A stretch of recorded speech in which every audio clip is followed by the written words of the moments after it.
Bai.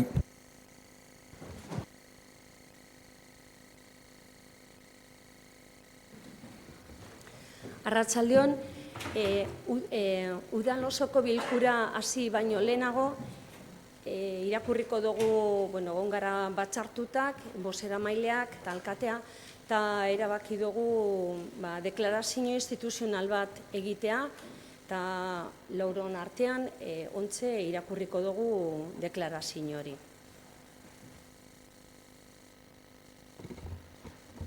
Turkia hasi da Rojava inbaditzen. Siriako iparraldeko eskualde kurdua, aurretik bertako populazioak inolako provokazio edo erasorik egin gabe. Siriako gerrari amaiera emateko beste esku hartzen militar bat egitea da mehatxurik handiena. Siriako iparraldeko herriek milaka lagun sakrifikatu zituzten ISISen aurka borrokatuz, beraien eta gure askatasunaren alde. Ez dira bakarrik kurdoak arrisku bizian daudenak, baita eskualde hartan bizi diren arabiar, turkomano, asiriar, armeniar eta jazidiarrek ere. Durango, 2017tik Kobaneko herriarekin senidetuta dago.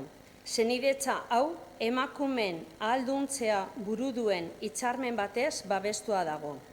Besteak beste, Kobaneko emakumeen akademia barreraiki lanetan lagundu da, eta baita aurreskola bat eratzen ere.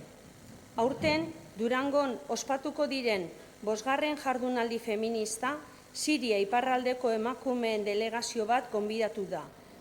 Tartean, Kobaneko alkatea, baina Turkiako inbazio dela eta delegatu hau ezin izango da etorri. Gure egiten dugu Europar Batasunaren deia, non adierazten den ezinezkoa dela militarki Siriako gatazkarako irtenbide iraunkor bat lortzea.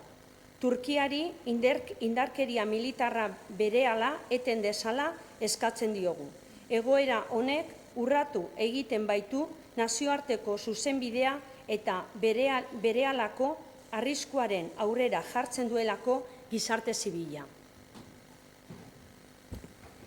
Turquía ha comenzado la invasión de Rojava, una región kurda en el norte de Siria. Esta operación militar turca se lleva a cabo sin ninguna provocación o ataque por parte de la población de esta región.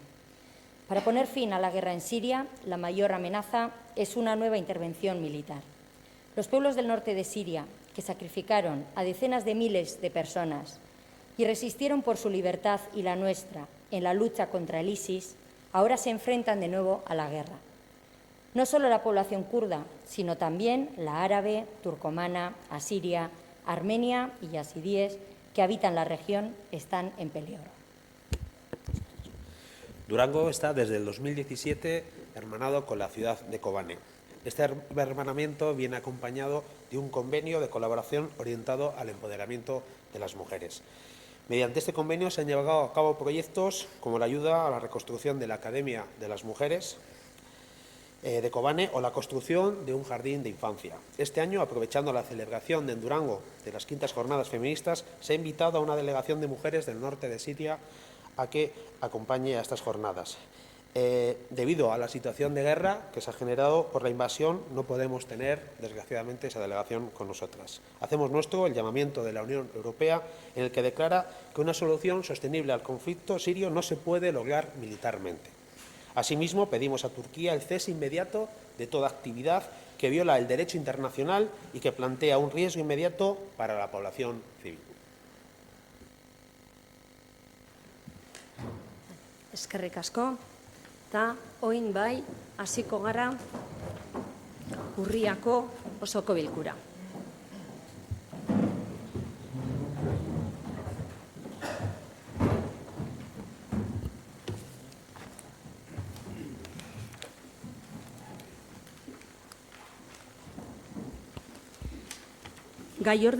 Gaiordenko lehenengo puntua bidezkoa balitz aurreko akten zirriborroak irakurtzean eta onartzen. 2019ko uztailaren 17ko ohikoa eta 2019ko urriaren 16ko ezohikoa. Bozkatuko dugu lehena. Lehenengoz, Mireia. gauzatxo bat komentatzea nahiko nuke. Azkenean, paradoja txiki bat suertatzen da akta honekin, ze oraindik sinatu gabe eta onartu gabe dago lurralde batzordeko akta ustailaren 8koa, hor egon ziren aldaketa batzuk, falta zirenak sartzea, eta orduan, uste dugu ez dela oso formalki egokia akta, plenoko akta onartzea, bertan tratatu ziren gaien akta, lurralde batzordekoa, onartu gabe dagoenean. Orduan, abstenitu egingo gara honetan. Zeo zer gehiago? Bale, bozkatzera. Lehenengo akta, alde. Kontra. Abstentzioak. Alde, herriaren eskubideak, EH Bildu eta PSE, abstentzioak EAJ. Urriaren 16ko ezoikoa, alde, hau batez onartzen da.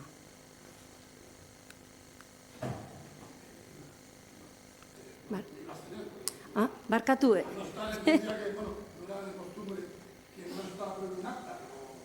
bai, barkatu.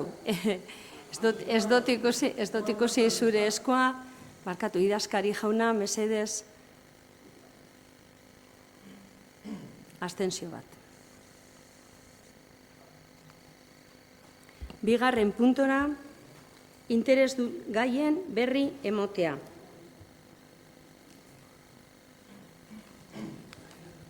Lehenengo interesdun gaia izango dira jaiak, sortu diren zalantzari erantzuna emoteko, jaien inguruko azalpen teknikoak emoteko, Laura mesedez, teknikoa aurrera.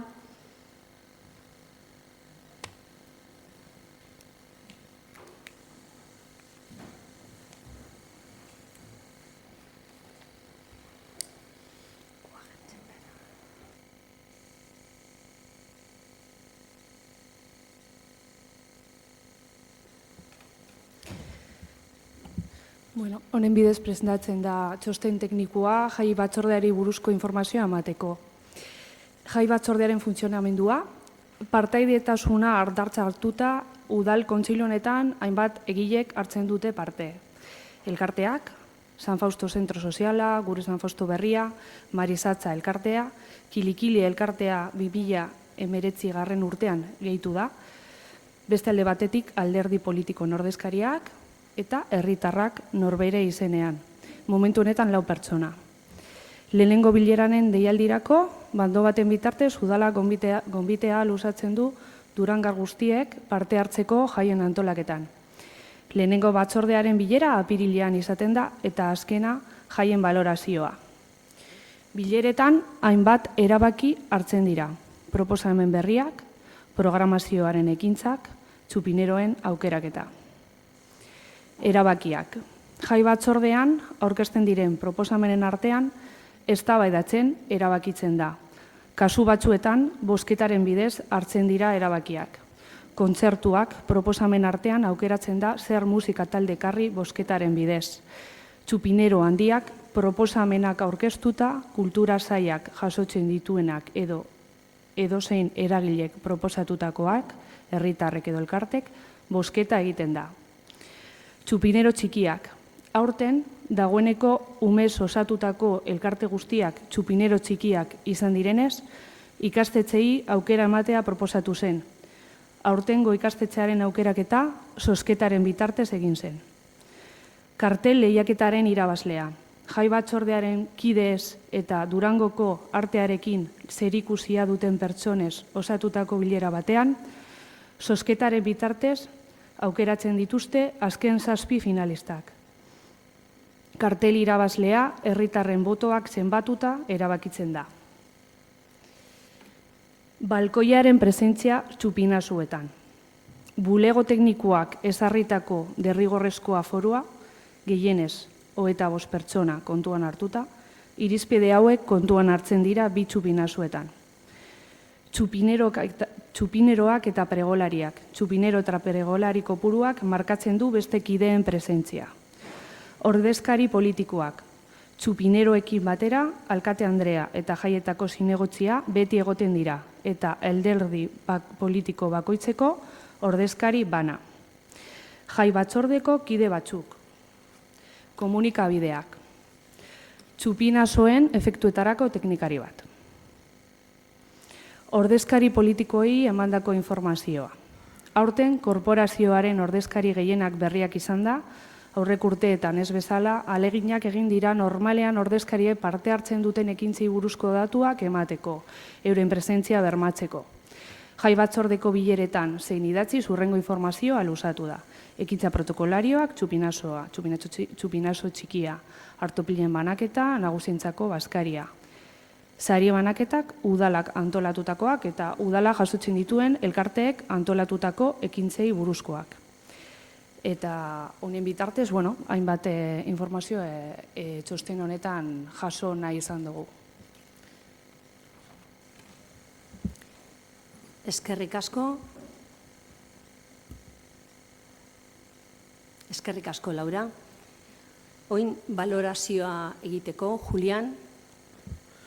Bueno, eskerrik asko. Primero, eskerrik asko a Laura por aclarar y darnos información técnica y rigurosa de cómo funciona la organización de las fiestas, en este caso las diferentes partes de lo que son las fiestas de Durango, Jai Batzordea, la elección.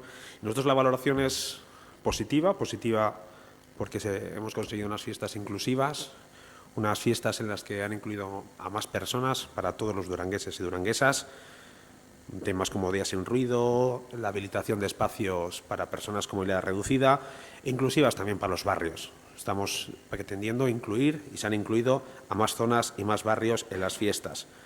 Recalar un poco la especial y esfuerzo que se ha hecho en el tema de limpieza y la organización de todo el operativo. Hay un montón de personal técnico que ha estado aquí trabajando duramente para llevar a cabo este refuerzo. Y comentar que es el año en el que, a raíz de Jai Batzordea, donde se tiene toda la información, donde se ha hecho especial hincapié y se ha dado más información que nunca en lo relativo a los actos y demás, en la que los partidos políticos hemos tenido la posibilidad de recibir un correo de qué espacios teníamos que ir y demás. Entonces, en ese sentido, agradecer al gran trabajo que se ha hecho por facilitarnos y dar una información que hasta ahora podía estar un poco más oscura.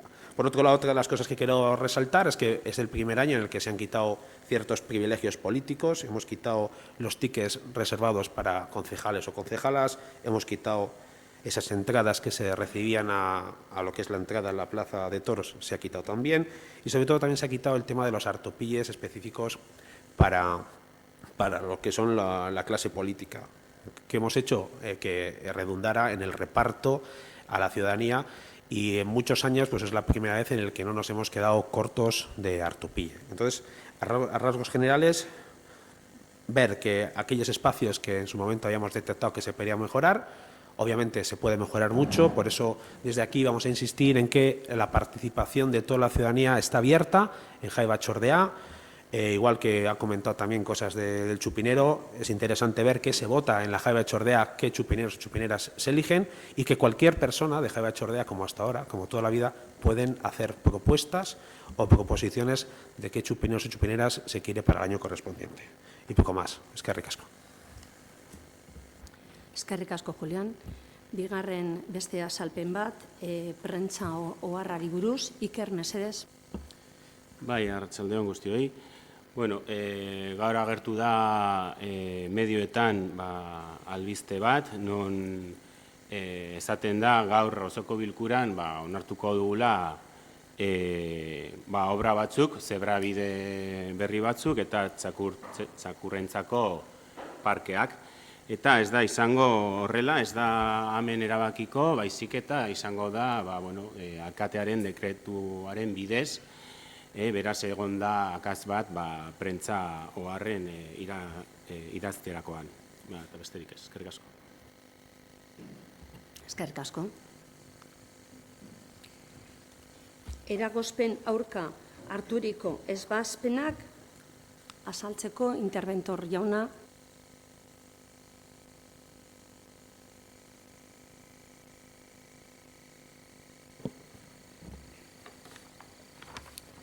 Bai, arratsaldeon. Dando cumplimiento al artículo 70 de la norma foral 10/2003 de 2 de diciembre presupuestaria de las entidades locales del territorio histórico de Vizcaya, en el cual se establece en el apartado sexto la obligación que incumbe a los órganos de intervención de las entidades locales de elevar informe al Pleno de la Corporación de todas resoluciones adoptadas por la presidencia de la entidad local contrarias a los reparos efectuados, se trae a Pleno el informe para dar cuenta de dichas resoluciones. Tal y como se explicó en la comisión de organización, se compone de un total de 17 decretos de alcaldía, 9 de ellos correspondientes al ayuntamiento, por el cual se levantan reparos formulados contra facturas por un importe total de 615.850,23 euros y otro de ellos referente al nombramiento de un policía municipal. Otros 3 reparos correspondientes a Astarloa Kulturgintza, que corresponden a levantamientos de reparos formulados por facturas que ascienden a un importe de 22.274,27 euros y otros 5 correspondientes a Durango Kirolak por levantamiento de reparos también de facturas por un importe total de 240.748,99 euros.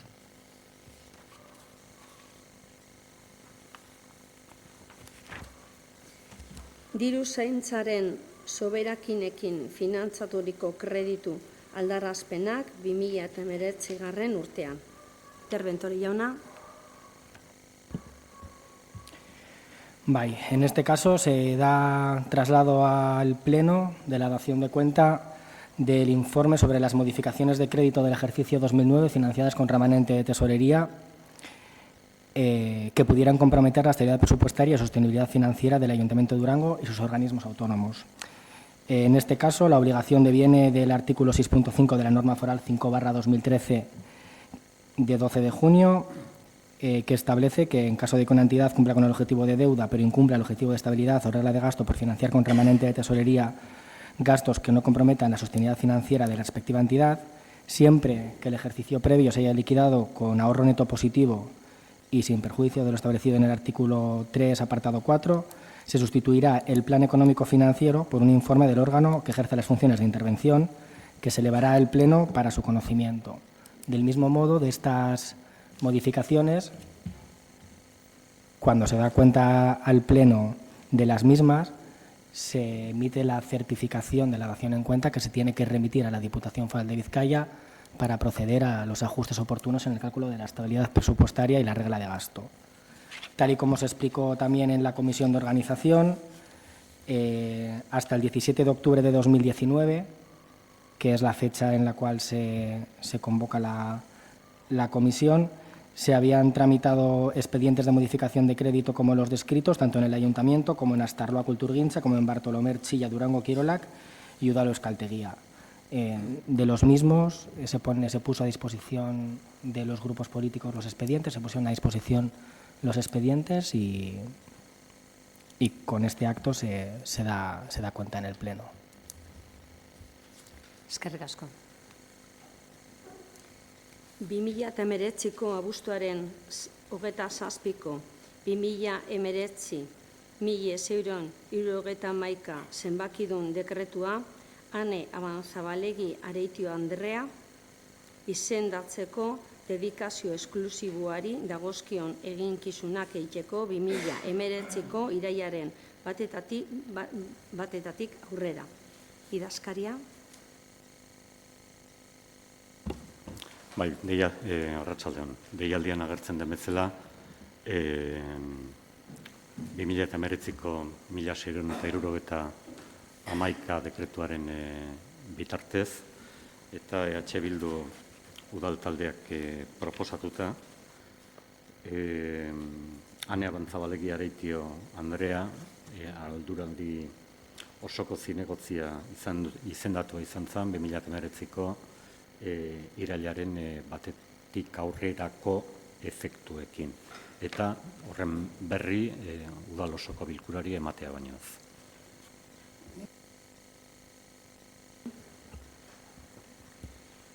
Hirugarren punto, bidezkoa balitz, lankidetza hitzarmena sinatzeko Durangoko udalaren eta EAko emakumeon mundu martxarako plataformaren artean. Julián. Bueno, el convenio de colaboración que se trae aquí es entre el Ayuntamiento de Durango y la asociación Emakumeon Mundu Martxarako Plataforma Emakumeon Elkartea. Es una asociación que promueve la igualdad, la lucha contra la pobreza y la violencia machista. Uno de sus principales objetivos es crear una red feminista mundial que tenga influencia tanto a nivel global como a nivel local. Los principales campos de acción de esta asociación son las violencias, sostenibilidad de la vida, cuerpos y sexualidades, trabajo en red y gestión de la diversidad. El objeto de este convenio es la organización de las quintas jornadas feministas de Euskal Herria a desarrollar en nuestro pueblo el 1, 2 y 3 de noviembre. Los principales ejes de trabajo que van a llevar a cabo van a ser 1, observando las entrañas del movimiento feminista, 2, agenda común para situar nuestras vidas en el centro, 3, construyendo vidas libres de violencia, 4, cuerpos, soberanía y decolonización y 5, sexualidades. Para desarrollar estas jornadas se coordinan diferentes asociaciones que trabajan por la igualdad y contra la violencia machista, incluidas asociaciones con sede en el municipio de Durango, como pueden ser Durangoko Bilgune Feminista, Batukandra, Anderiak, Suargi Elkartea y Al-Nur, Asociación de Mujeres Musulmanas. Es por ello que el hecho de que estas jornadas se desarrollen en nuestro municipio influirá muy positivamente en la mejora de las redes locales de la lucha contra la violencia machista, en la toma de conciencia y sensibilización de la ciudadanía duranguesa y, en definitiva, en la mejora de las condiciones de vida de nuestra población en general. Además, en estas jornadas participan un número importante de voluntarias y de asociaciones, mejorando así el trabajo participativo y colaborativo. Se destaca la coordinación y trabajo en red entre la Administración pública, con este ayuntamiento, y las entidades sociales y la ciudadanía. Teniendo en cuenta todo esto, es destacable la función desarrollada por esta entidad a favor de la igualdad de los derechos de las mujeres y los hombres y en contra de la violencia machista en el municipio de Durango. Por otro lado, decir que las jornadas se van a desarrollar en Lesa, que tenemos aquí en Durango, así como otros espacios del municipio. El Ayuntamiento de Durango también colabora con la asociación, facilitando la utilización de estos espacios públicos para el correcto desarrollo de las jornadas. Y recordar un poco, otra de las cosas tan importantes que tiene este convenio es mejorar las condiciones de vida de las mujeres y de la ciudadanía en general, la toma de conciencia de los diferentes condicionantes de género y la prevención de la violencia machista. Asimismo, pretende impulsar las redes locales de la lucha contra la violencia machista. Eskerrik asko. Eskerrik asko. Oin turno zabalduko dugu. PSE. Maiatzan enteratu ginen aurten Durangon izango zirela jardunaldi feministak. Aipatu behar dugu azkenengoak direla 11 urteiz ospatu izan zirela Portugaleten. Durangon denok dakigu aspalditi mugimendu feminista garrantzi handia daukala eta guk pentsatzen dugu honekin bere lana bebai aitortzen dela. Oraindik zoritxarrez berdintasun lortzeko bide luzea daukagu eta gure ustez egin beharreko urratsak identifikatzeko espazio ona da hau. Udalati bultzada eta laguntza eman behar diogu, mota honetako ekitaldia eta noski gure botoa gu hitzarmen honen alde bozkatuko dugula. EAJ. Guk lankidetza hitzarmen honen alde egiten dugu, berdintasunaren eta feminismoaren inguruan lan egitea bere bizikoa ikusten dugulako. Horregatik, hitzarmen honen inguruan aldez aurretik lantzeko asanari ekarpenak egiteko aukera eukitea gustatu izango zitzakigun EAJ udal talde honetako kideoi. Durangoko gainontzeko alderdi guztiekaz elkarlanean ekarpenak egiteko aukera izatea alegia. Izan berau, Euskal Herriko 5. jardunaldi feministen ildotik kontzientziatzeko eta sentsibilizatzeko eta herritarren bizitza baldintzak hobetzeko sareak hobetzea litzake. Zentzu honetan, udalbatzan gagozan guztiak, berdintasunaren eta emakumeon eskubideen alde gagozan enean, prozesu partekatua eta parte hartzailea ezinbestekotzat jotzen dugu. Mila esker. Herriaren eskubideak. Bueno, yo insistir, creo que lo he explicado todo un poco, el valor que tiene nuestro compromiso desde este equipo de gobierno para llevar a cabo estas jornadas. Reconocer que no es casualidad que sea en Durango, yo creo que se quiere hacer un reconocimiento explícito y específico y poner en valor el gran trabajo que ha hecho el movimiento feminista de Durango. Recordar que es un movimiento que está autogestionado, autoorganizado y que son ellas las que organizan estas jornadas y nosotros pues damos ese apoyo desde la Administración Pública. Eskerrik asko. Euskal Herria Bildu. Eskerrik asko. Guk Julianek esan dauen moduen, gobernu taldetik asteburu luze honetan egingo dan 5. Euskal Herriko Jardunaldi feminista erabat babesten dugu. 10-11 urtien behin egiten dan ekintza da hau, eta Durangoko aukeratu izana horretarako ohore bat da guretzat. 3.000 bat emakumek hartuko dute parte ekitaldi eta mahai inguru desberdinetan. Gobernu talde honen ildo nagusitako bat feminismoa dan aldetik, emakumeak protagonista izango dituen ekimen honen aldeko lana guztiz goraipatzea nahi dugu. Gobernu talde honek hau guztia antolatu den elkartarekin izandako lankidentza azpimarratu nahi dugu baita be, eta Euskal Herriko emakume guztiak hito honen parte izatera gonbidatzen ditugu. Eskerrik asko. Beste ronda bat nahi duzue, bozkatuko dugu, konbenioen alde, hau batez onartzen da. 4. punto, Durangoko udalaren ordezkaria izendatzea Durangoko merinaldearen amankomunazgoaren gobernu batzorderako. Idazkari jauna.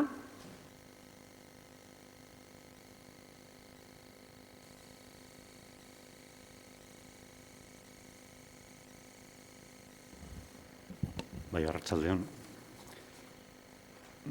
Antolakuntza batzorde informatiboak 2019ko urriaren 23an hartutako irizpidearen arabera udalbatzari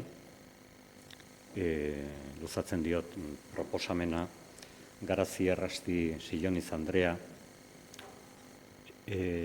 Durangoko merindaldearen amankomunazkoaren gobernu batzordeko Durangoko udalaren ordezkari izendatzearen aldeko proposamena egiten du. Aipatutako proposamena amankomunazkoak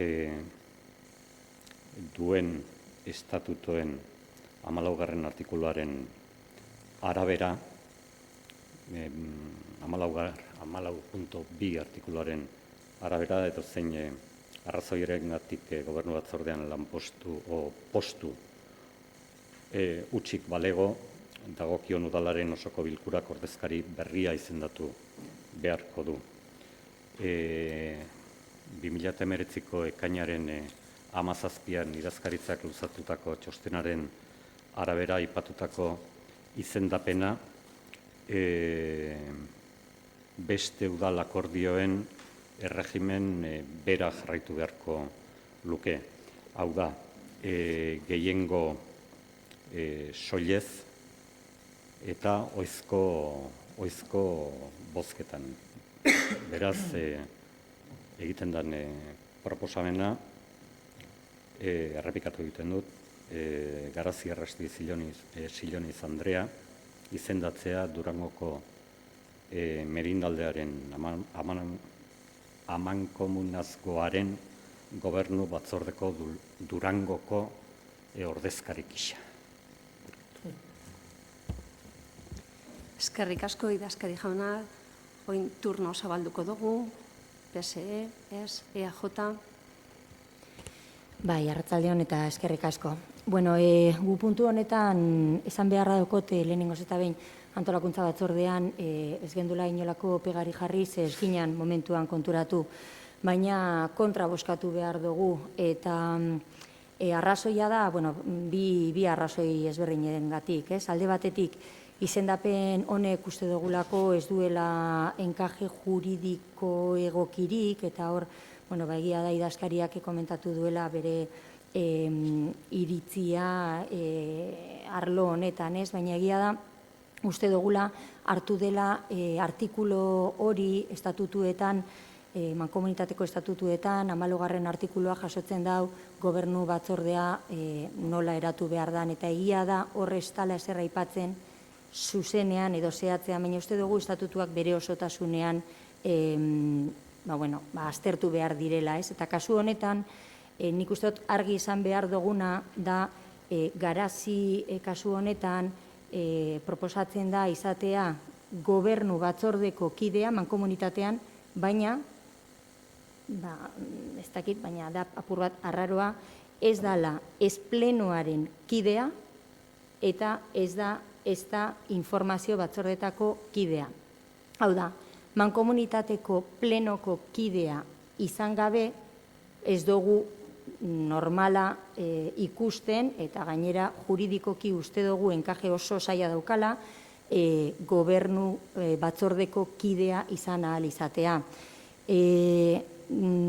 Idazkariak esan duen moduan, beste toki erakundeen arautegi berdina izango litzateke kasu honetan, eta ez dakit euskera zelan esaten dan, baina la ley de bases de régimen local lo que dice es que al final los miembros del Consejo de Gobierno deberán de estar compuestos por los componentes, digamos, de la Junta Plenaria, en este caso sería. Entonces, entendemos que no tiene encaje legal suficiente. Pero esa sería la primera razón. La segunda de las razones es que tampoco tiene mucho sentido. Sabiendo que el equipo de gobierno del Ayuntamiento de Durango tiene 3 miembros en la mancomunidad, en este caso Ane Avanzabalegui, Aritz Bravo y Nescuts Rodríguez. Ane Avanzabalegui forma parte directamente de la Comisión de Gobierno por ser la vicepresidenta segunda. Este es el motivo por el cual es necesario realizar un cambio y en este caso lo lógico sería que este cambio sea a favor de otro de los miembros de la Junta Plenaria de la Mancomunidad y no de una persona que es ajena a esa Junta Plenaria y que, por tanto, no va a poder tener ni voto en las sesiones plenarias, ni va a poder participar un poco pues, de toda la actividad de la Mancomunidad. Entonces, no sabemos cuál es exactamente el problema, si el problema es la carga de trabajo de Aritz, si el problema es la falta de confianza con respecto a Nescut, no sabemos cuál es el problema y no vamos a entrar ahí, pero lo que no nos parece es de sentido común y tampoco creemos que tiene el encaje jurídico suficiente el que se haga un nombramiento a favor de una persona que no forma parte de la Junta Plenaria de la Mancomunidad. Así que nosotros votaremos en contra.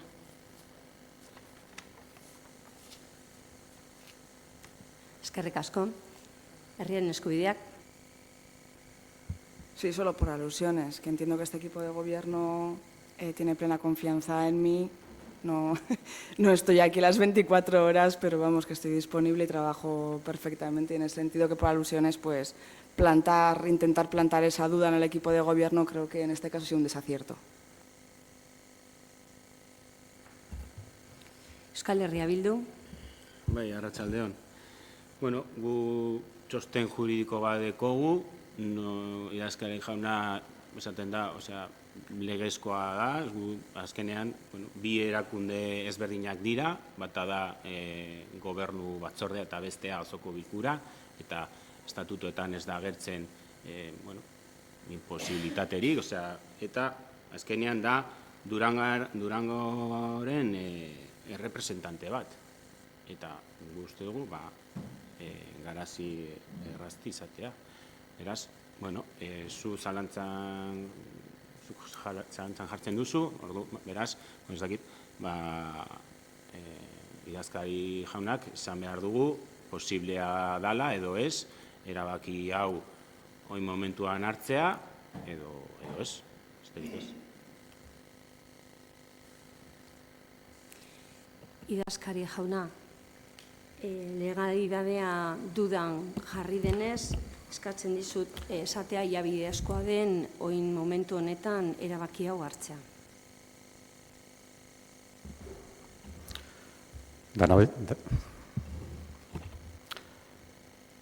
Interpretazioak interpretazioa edozein, hain baliagarria iruditzen zait bata zein beste, nire ustez eta estatutuak ikusita,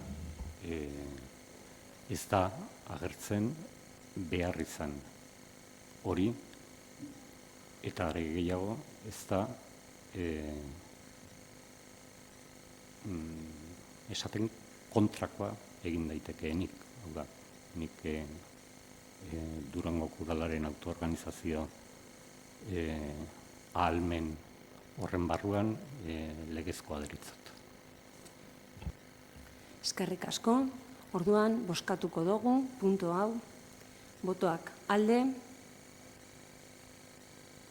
herriaren eskubideak eta Euskal Herria Bilduko botoak. Kontra, EAJ-ko botoak, abstentzioak, PSeko botoak.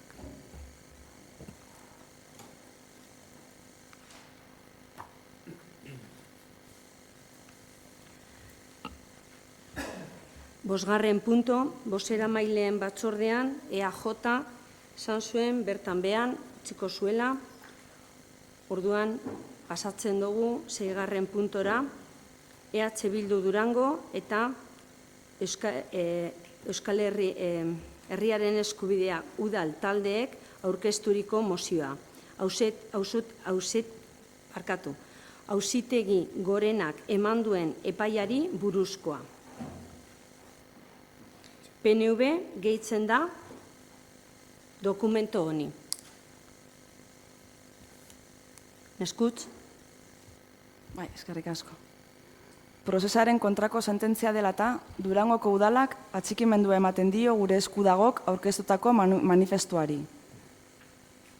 Eta hoi irakurriko dut gure eskudagoren manifestua. Lehenik eta behin, gure desadostasuna oso adierazi nahi diogu Kataluniako buruzagi sozial eta politiko subiranistak zigortzen dituen epaiari. Zintzotasun osoz, bidegabekeria itzela deritzogu Espainiako Auzitegi Gorenaren epaiari. Eta gainera, uste osoa dugu epai honek ondorio larriak dakartzala oinarrizko eskubide eta askatasunentzat.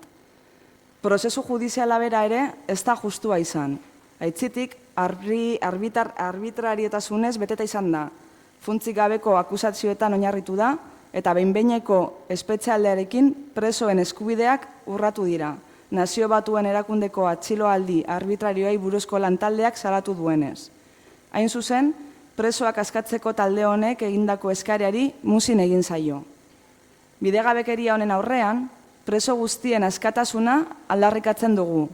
Jordi Cuixart, Oriol Junqueras, Jordi Sánchez, Carme Forcadell, Jordi Turull, Raúl Romeva, Dolors Bassa, Josep Rull eta Joaquim Forn aske nahi zaituztegu. Epai honen ondorio larriak zuzenean pairatu behar dituztenei eta haien zenidei gure elkartasun osoa adierazi nahi diegu. Zigor epai honetan, kezkaz antzematen ditugu manifestazio eskubidearen, adierazpen askatuzanaren, protestarako eskubidearen, bozkatzeko eskubidearen, autodeterminazio eskubidearen eta erabakitzeko eskubidearen kriminalizazio zantzuak. Erabat onartezina da. Demokrazian ezin dira kriminalizatu mobilizazio demokratiko eta baketsuak.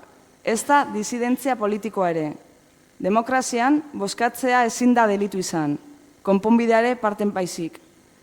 Salbuespeneko bide judizial, juridiko edo prozesalak alde batera utzi behar dira. Elkarrizketa eta negoziazio politikoarekin behar zaio hauze hau bideratzeko. Konponbide demokratikoaren alde egin behar da. Kataluniako herritarrek euren etorkizuna libre eta demokratikoki erabaki ahal izatea aintzat hartuta. Premiazko eginkizuna da. Gure ustez, elkartasuna, askatasun demokratikoen eta eskubide zibil eta politikoen defentsa, bide errepresobikoko arbuioa eta herritarrek demokratikoki adierazitako borondatea oinarri duen konponbide politikoaren aldeko jarrera, gure gizartearen gehiengo zabalak partekatzen dituen oinarriak dira. Uneotan, ahalegin bereziz defendatu eta sendotu beharrekoak. Egoerearen larritasunak interpelatu egiten gaitu demokrazia, justizia eta askatasunak maite ditugun guztiok, gure aukera ideologikatatik harago.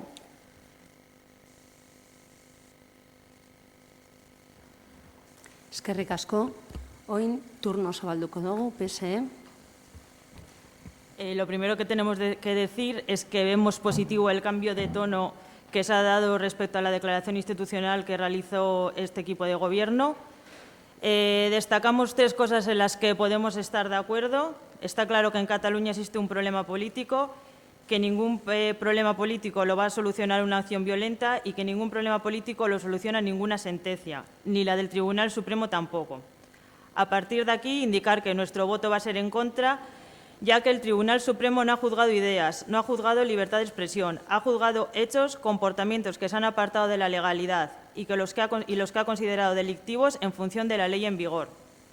La sentencia se ha producido como culminación a un procedimiento judicial en la que los acusados han contado con garantías y nosotros como demócratas no nos toca más que otra cosa que respetarla.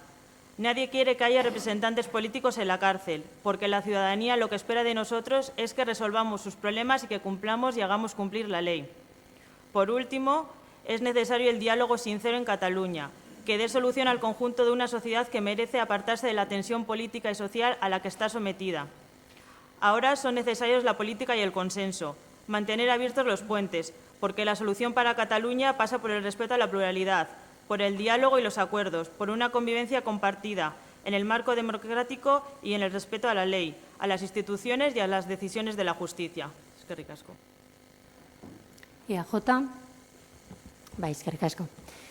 Bai, alkate andreak esan dabe moduan, EAJ-PNV urriaren 16an mozio bat aurkeztu genuen, prozesari buruz, ondorengo planteamenduarekin. Lehenengoa, espetxeratuta dauden eta epai honek kondenatzen dituen kataluniar ordezkarien askatasuna erreklamatzen genuen. Bigarren puntuan, gure elkartasuna eta hurbiltasuna adierazten diegu egoera bidegabe honek kaltetzen dituen pertsona guztiei, beren zenideei eta ordezkatzen dituzten erakunde politiko eta sozialei. Eta hirugarren puntuan, Espainiako jarduneko gobernuari eta Espainiako gainerako indar politikoei dei egiten genien eta eskatzen genien auzi hau bide honetik eraman zezatela.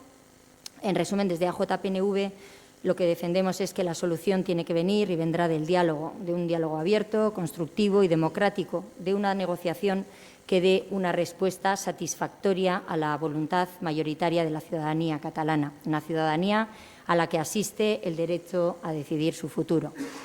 Efectivamente, la semana pasada el equipo de gobierno presentó una declaración institucional ante la cual EAJ-PNV nos abstuvimos, porque si bien compartíamos el fondo de la cuestión, considerábamos que la propuesta no reflejaba nuestra apuesta por el diálogo, la negociación y las vías pacíficas y democráticas de solución de este conflicto puramente político.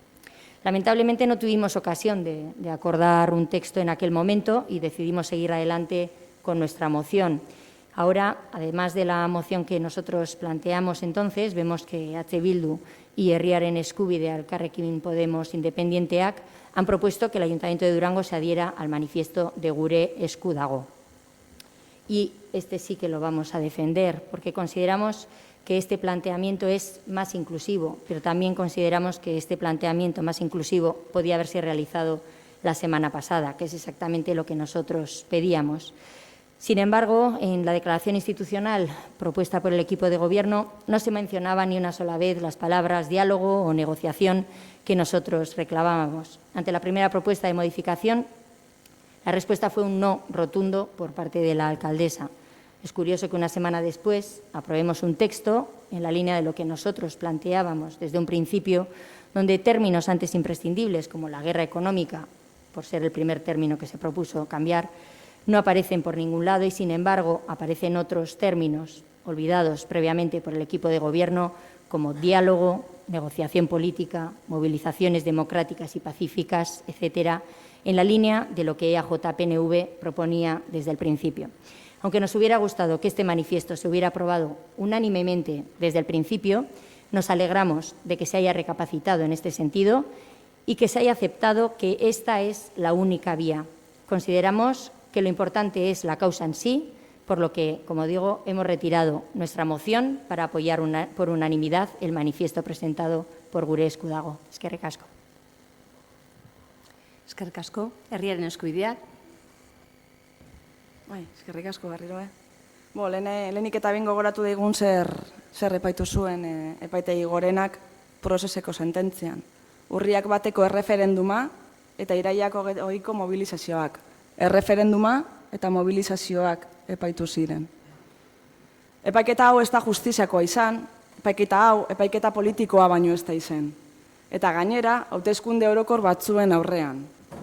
Auzitegi gorenaren sententzia, esan dezakegu ez dela zigor desproportzionatua, baizik eta Kataluniako herriaren erabakitze eskubide legitimoaren aurkako erasoa, eta edaduraz, diktadura frankistak legez kanpo utzitako erregimenarekiko desobedientzia baketsuaren eskubidearen aurkakoa.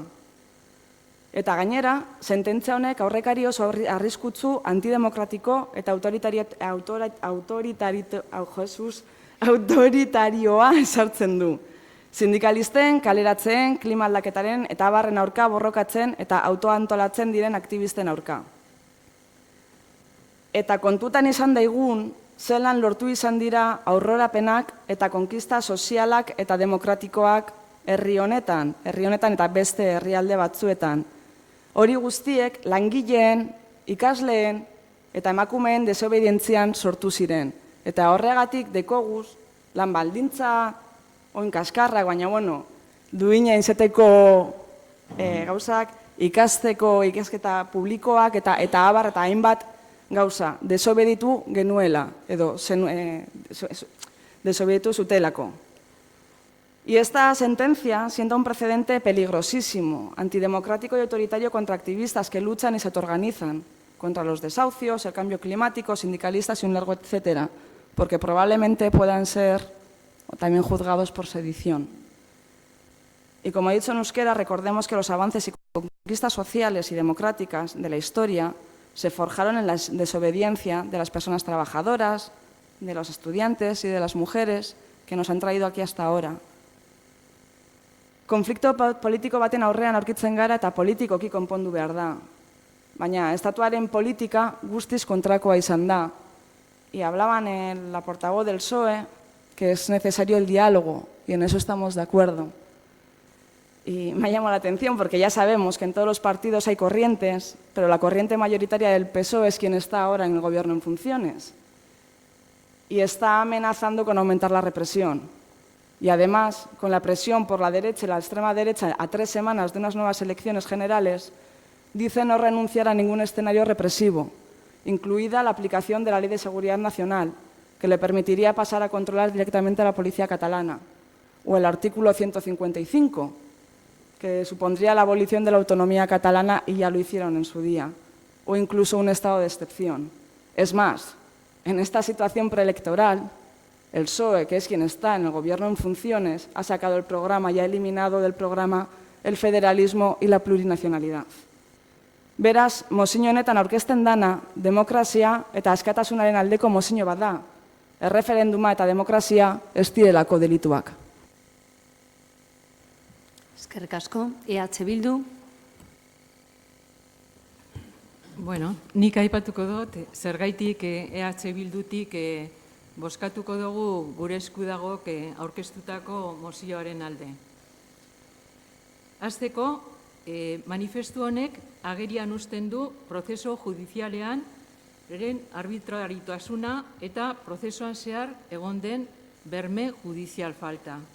Kanpoko begiraleek azpimarratu dutena. Horregaitik, bozkatuko dugu alde.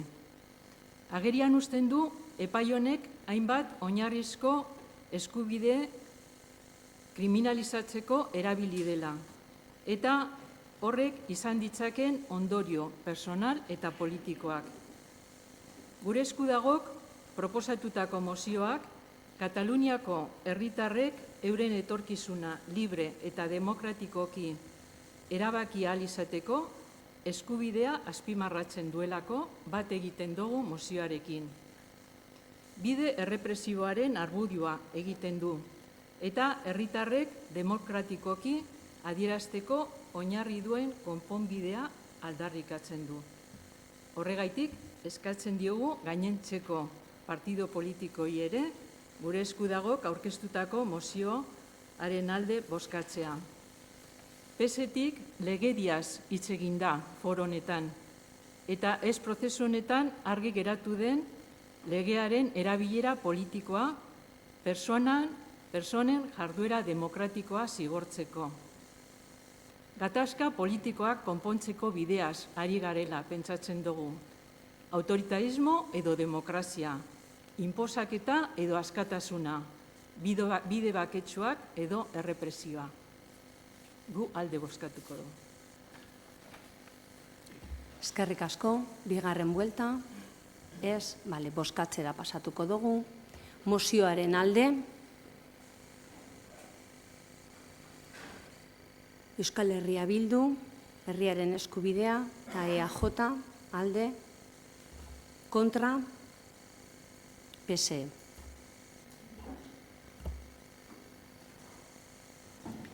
Idazkari jauna, mesedez, nota hartu, EAJ kide bat gitziago dauka.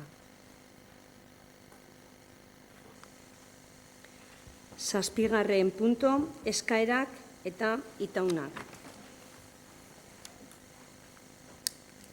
Badaude, bai? Bueno, lo primero que es una duda. Cuando cuando debatimos sobre las ordenanzas fiscales, el tema de la OTA se dejó aparte porque se va a tratar, la intención es modificar la ordenanza de tráfico y aparcamiento.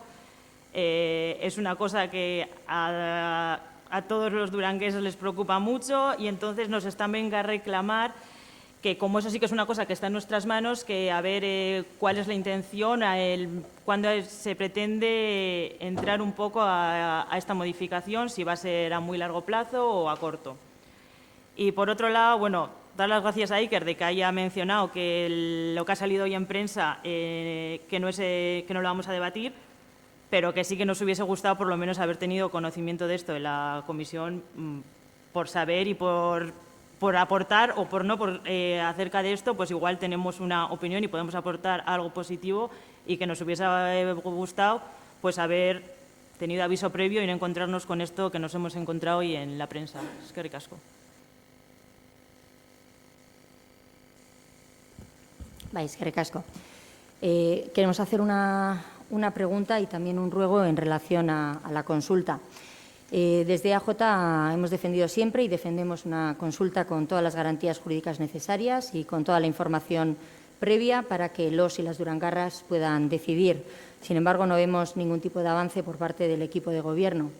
Queremos denunciar la actitud del Gobierno por tres motivos fundamentales. La primera, por incoherencia, porque nos parece increíble que Bildu, Herriaren Eskubidea, Elkarrekin Podemos, Independienteak, digáis ahora que la consulta que defendíais y exigíais hasta las elecciones presenta problemas legales. La pregunta es ahora, ¿dónde está la coherencia? ¿Qué credibilidad tiene este equipo de Gobierno?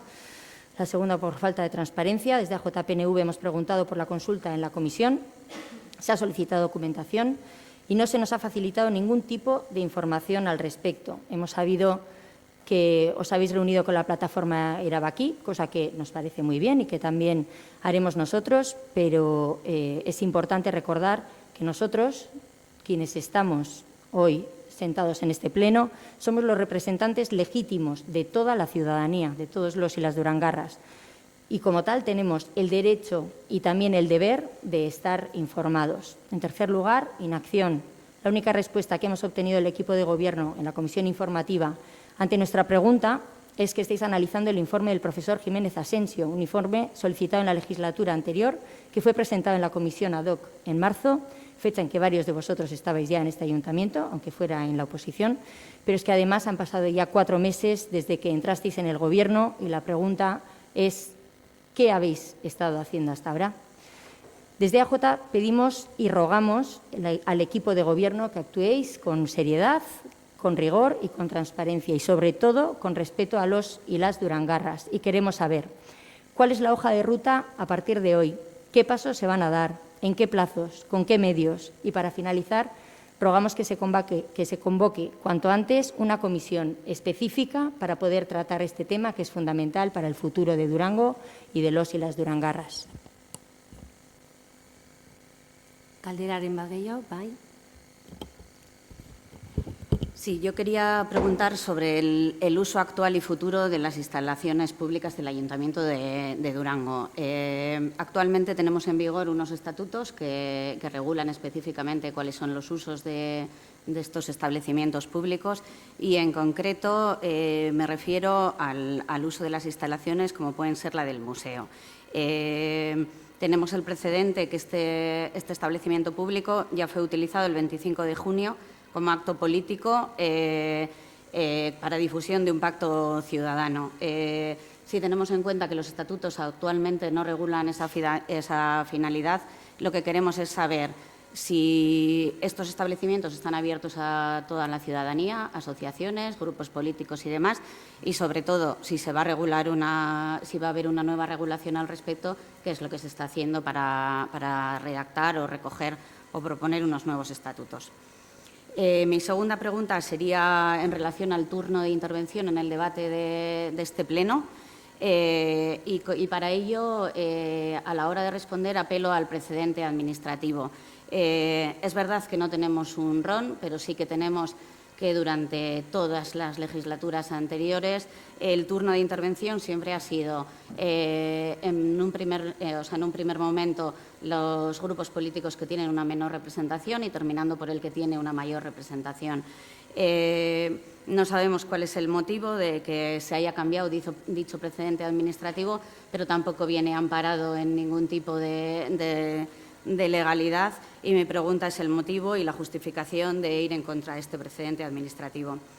La tercera pregunta sería la relacionada con el acceso de los concejales a todo tipo de información y de servicios administrativos. La Ley de Base de Régimen Local, en su artículo 15, es clara con respecto a la información a la que pueden acceder los concejales. Tenemos claro cuáles son nuestros derechos y nuestras obligaciones, pero para poder cumplir con ellas tenemos que tener derecho a acceder a esa información. Lo cierto es que se nos está negando el acceso a obtener información y no solamente a obtener documentalmente, sino que a veces la mera información como tal, al parecer, requiere de una autorización. Entonces, queremos tener clara cuál es la posición del equipo de Gobierno al respecto, cuál ha de ser la forma de actuar, tanto a la hora de solicitar información verbal de cualquiera de las personas que forman parte de este ayuntamiento, funcionarios y demás, así como a la hora de poder obtener autorización para obtener cualquier documento. Gracias. Beste galderaren bat, bai? Joan den asteko astelenean izan genuen herrigintza batzordeko batzarra, eta bertan hainbat galdera egin genituen, eta horietariko bat izan zen, abenduko zubian, artisauntza azoka egiteko eskakizunen bat edo egon den udaletxean, eta erantzuna izan zen ezetza. Urteetan zehar artisauntza azoka bultzatzen duen euskaldenez gozatzeko aukera izan dugu. Aurten 24. euskaldenda izango litzateke. Euskaldenda azoka honetan, 54 artisautza enpresek hartzen dute parte, 70 familia baino gehiago gutxi gora bera, bai? Eta azoka hau ezaguna, bezain garrantzitsua da, bai Durangoarentzat, bai haientzat ere, bai? Izan ere, Durango liburu eta diska azokarekin batera, milaka pertsona mugitzen dau Durangon, ez? Eta, jakin badakigu joan den ekainean, eskaera bat egin zen Durangoko udaletxean. Aurten ere azoka hau antolatzeko, eta, nire galdera, gure taldeko galdera da, ea aurten, aipatutako artisautza azoka honek, Durangoko udalaren baimena izango duen. Bai? Eskerrik asko. Beste galderaren bat? Eskerrik asko, zeuen galderen gaitik, eta informazioa emongo dugu batzordetan, azaroaren ohiko bilkuran edo idatziz. Eskerrik asko, etortzearren eta hurrengo pleno arte.